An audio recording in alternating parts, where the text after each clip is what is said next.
Ninguém estranhou de início quando o sertão começou a ficar quieto naquela noite. O sol tinha se posto pesado, avermelhado demais, e o calor demorava a ir embora, como sempre acontecia antes de uma madrugada abafada. Mas Padre Anselmo percebeu algo errado antes de qualquer outra pessoa. Não foi um pressentimento místico, nem visão sobrenatural. Foi o silêncio. Não havia grilo, não havia vento, nem mesmo o estalo distante da madeira seca se ajustando ao frio da noite. O sertão inteiro parecia ter prendido a respiração. Padre Anselmo estava sentado na varanda da casa paroquial quando notou aquilo. A lamparina iluminava pouco, mas o suficiente para mostrar que até os cachorros da rua tinham se recolhido cedo demais. Um silêncio absoluto, daqueles que não traz descanso, mas aviso.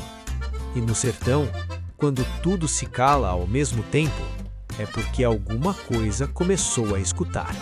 Pouco depois das 9, alguém bateu a porta. Não foi um toque apressado nem desesperado. 3 batidas secas, medidas, como quem não tem pressa nenhuma. Padre Anselmo abriu e encontrou seu Augusto, homem velho, morador antigo, conhecido por atravessar seca, cheia e enterro sem nunca perder o rumo. Padre, o senhor está ouvindo isso? Perguntou ele. Justamente o que me preocupa, respondeu Anselmo. Seu Augusto entrou, sentou-se devagar e passou a mão trêmula pela barba branca. Nunca vi o sertão assim, nem no tempo da grande seca, nem quando a febre levou metade do povoado. Quando até o grilo se cala, é porque tem coisa errada andando. Antes que pudessem dizer mais alguma coisa, outra pessoa chegou. Depois outra. Em menos de meia hora, a varanda estava cheia de gente inquieta, falando baixo como se tivesse medo de quebrar algo invisível. Todos diziam a mesma coisa. O silêncio estava doendo. Uma mulher jurou que o bebê não chorava havia horas. Um homem contou que o cavalo empacou no meio do caminho e se recusou a dar mais um passo. Outro disse que tentou assobiar e o som morreu na garganta, como se o ar não deixasse sair. Padre Anselmo ouviu tudo em silêncio. Ele sabia que aquilo não era fenômeno natural, não era mudança de tempo, não era presságio comum. Era presença. Quando o relógio da igreja bateu 10 horas, o sino não tocou. Não porque estivesse quebrado, mas porque algo o segurou. O badalo simplesmente não se moveu. Foi ali que Padre Anselmo tomou a decisão que mudaria aquela noite. Vamos à igreja, disse. Se o silêncio veio até nós, é porque quer algo, e não se negocia isso dentro de casa. O povo hesitou, mas seguiu. Caminharam juntos pelas ruas de terra, passos abafados, como se o chão tivesse ficado macio demais. A igreja parecia maior naquela noite, mais escura, mais funda. Ao entrarem, sentiram o mesmo peso que se sente antes de uma tempestade, só que sem nuvem nenhuma no céu. Padre Anselmo acendeu as velas do altar.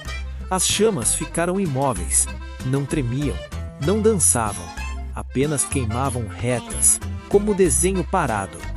Isso não é normal, murmurou alguém. Não é, respondeu o padre. Quando começou a rezar, a própria voz dele soou estranha. Não ecoava, não voltava.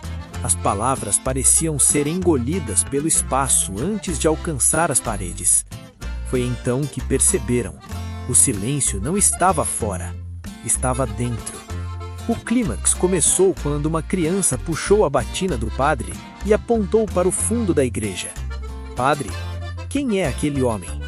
Não havia homem nenhum, mas havia uma sombra mais escura que o escuro, parada entre os bancos, sem forma definida, como se fosse a ausência de luz em pé. Ela não se mexia, não ameaçava, apenas estava ali, ocupando o espaço que o som costumava ocupar. Padre Anselmo sentiu o coração apertar. Aquilo não vinha para atacar, veio para calar. Aqui não é lugar seu, disse ele com firmeza. A sombra não respondeu, mas o silêncio apertou ainda mais.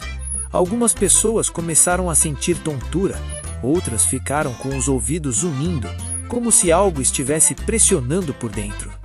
Ele se alimenta disso, do silêncio, sussurrou seu Augusto. Padre Anselmo entendeu naquele instante. Aquilo não precisava de grito nem de medo escancarado. Precisava que o sertão parasse de falar. Precisava que a vida ficasse quieta o suficiente para ser esquecida. O padre então fez algo inesperado. Parou de rezar. Em vez disso, começou a falar. Falou do povo, chamou nomes em voz alta, contou histórias antigas da região. Falou das rezas das avós, das cantigas, dos enterros, das festas, das brigas e das reconciliações. Falou alto, falou firme, falou humano. O silêncio resistiu. A sombra pareceu crescer um pouco. Aqui sempre teve voz, e não vai ser hoje que vai calar. Uma mulher começou a cantar baixinho uma cantiga antiga de roda. A voz saiu fraca no início, mas não morreu. Outra pessoa a acompanhou, depois outra. Em menos de meia hora, a varanda estava cheia de gente inquieta, falando baixo como se tivesse medo de quebrar algo invisível. Em poucos segundos, a igreja estava cheia de som humano, imperfeito, tremido, mas vivo. A sombra começou a se desfazer. Não explodiu, não fugiu correndo, apenas perdeu densidade, como fumaça quando encontra vento. O ar ficou mais leve, as velas tremilaram pela primeira vez. E então, um grilo cantou. Lá fora. Um som curto, simples, mas suficiente para fazer várias pessoas chorarem. O vento voltou a soprar devagar, passando pelas frestas da igreja, como quem pede licença. A sombra sumiu completamente. Padre Anselmo caiu sentado no degrau do altar, exausto. O povo ficou em silêncio por alguns segundos, agora um silêncio bom, de alívio, até que alguém riu nervoso, outro agradeceu em voz alta, outro fez o sino da cruz. Naquela noite, ninguém dormiu cedo. As pessoas ficaram conversando, fazendo barulho de propósito, acendendo lamparina, puxando assunto, como se quisessem lembrar ao mundo que ainda estavam ali.